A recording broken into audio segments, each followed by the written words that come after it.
What's up, everybody, and welcome to Module 2. This is Chapter 3, Emotional and Spiritual Well-Being. Um, hopefully you've gotten used to the pace of the course, and just keep in mind that we're going to be covering about a chapter on average a week. Hopefully by now you'll have gotten your textbooks, because one of the assignments for this chapter is you're going to complete a survey, and I'll talk about that here in a second, from the book. So as always, I have the chapter reading, or excuse me, I have the PowerPoint slides.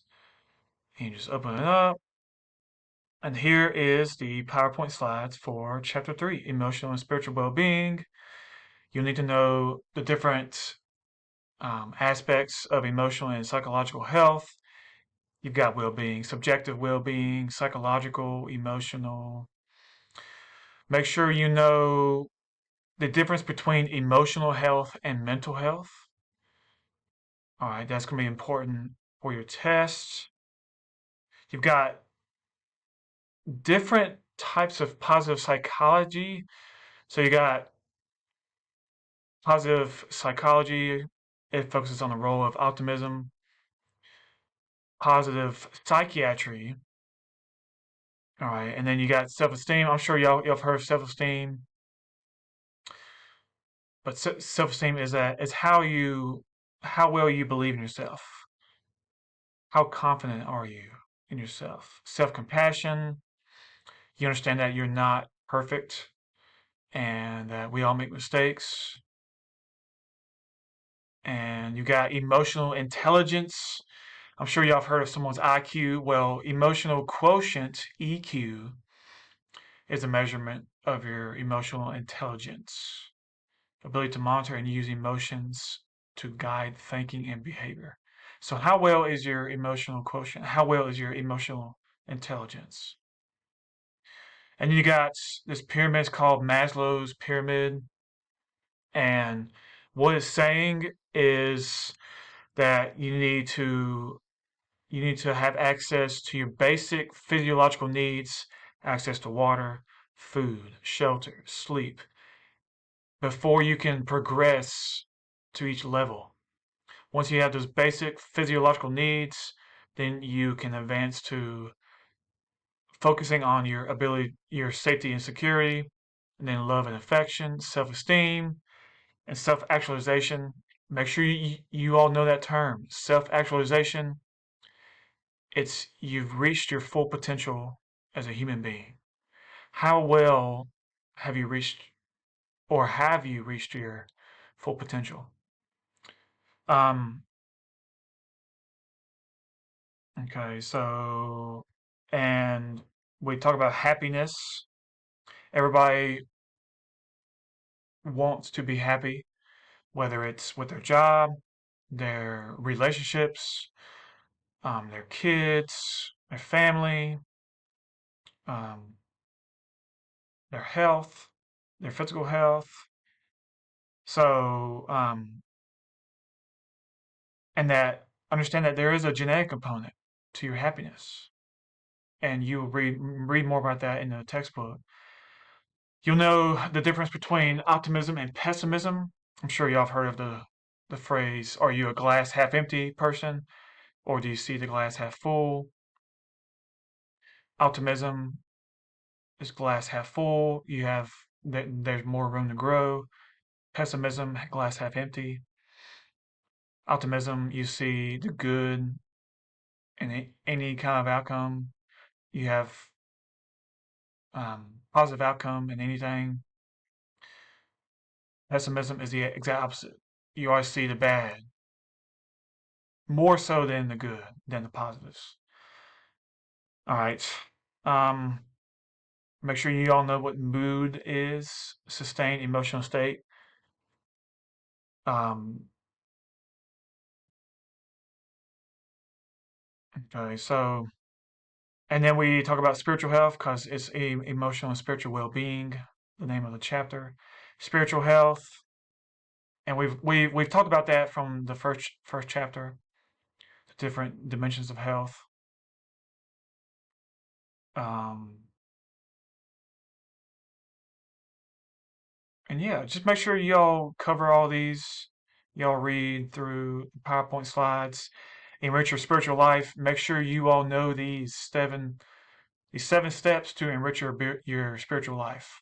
Sit quietly, even if it means sit quietly in your room or in the car, and don't turn off any music. I'm sorry, turn off any sounds. Don't have anything playing. Sit quietly in your car and in your room at home. Step outside. Enjoy this weather that we've been having as of late. Okay, so these are 7 steps to enrich your spiritual life. Make sure you're able to show gratitude for the things that you have. Forgiveness is very important.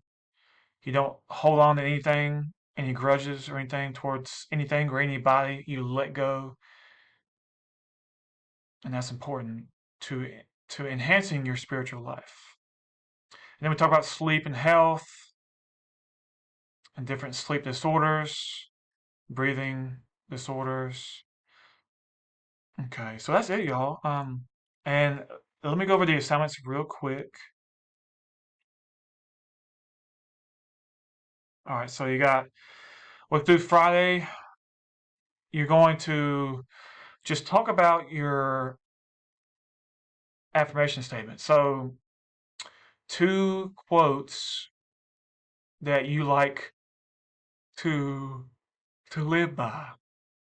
It could be a Bible verse. It could be something that an athlete said. It could be anything. Um, but 2 quotes that you like to think about, to remember, to recollect from time after time, maybe every so often, to help you with your motivation and to carry you throughout the day. And then just post a positive comment or response to at least 2 other people in the class. All right. And the next assignment that's due Saturday, March 28th, is answer these questions. What makes us happier? What are the benefits of being happy?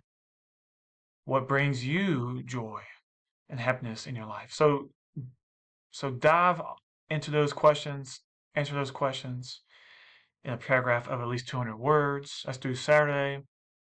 Since we in the chapter we do cover about happiness.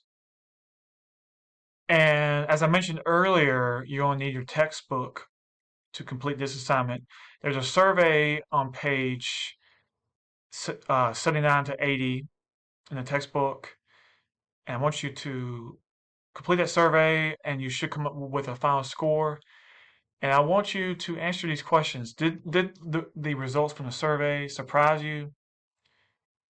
Are they accurate in your opinion? What can you do to change your score? What are your strengths and what are some things that you need to work on? Based on those questions that talk about your how satisfied you are in life.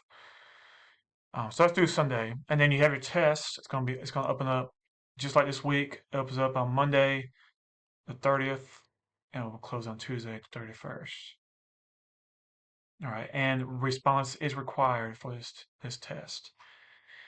Okay, y'all, that's everything.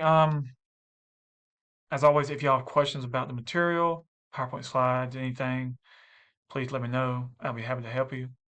Best way to contact me is via email, um, or you could stop by my office if you're in town. Other than that, y'all, I hope you all have a great week, and